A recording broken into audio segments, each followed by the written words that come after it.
A Reflection on Identity, Belonging, and Black Experience by Tyrque Johnson. I identify as a Black and Puerto Rican, what some would call Afro-Latino. My mother is Puerto Rican, my father is Black. And while both sides of my heritage matter deeply to me, I identify more closely with my Black identity. That connection comes from how I was raised, the culture that shaped me, and the community that poured into me. I learned my heritage through stories passed down by elders, through music, faith, food, and the history of what it means to be Black in America. Culture for me has always been lived, not just learned. I grew up in Harlem, New York, the uptown section of Manhattan that has long stood as a cultural, political, and artistic heartbeat of Black America. Harlem is more than a neighborhood, it's a legacy. It's the Harlem Renaissance, the birthplace of voices like Langston Hughes, Zora Neale Hurston, James Baldwin, and Malcolm X.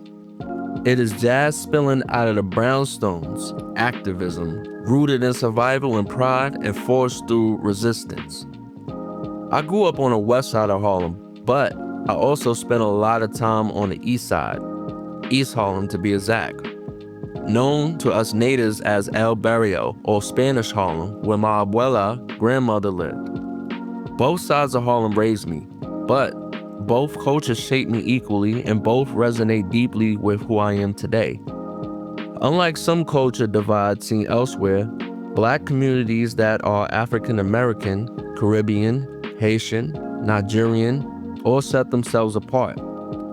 Puerto Ricans and African American Blacks have historically embraced one another as united, even while honoring differences in history and tradition. That unity mattered growing up, especially in New York City, where neighborhoods often carry unspoken racial boundaries. You know where you belong, and you also know where you're being watched, zoomed in on, or made to feel out of place. In Harlem, I blended in. I belonged.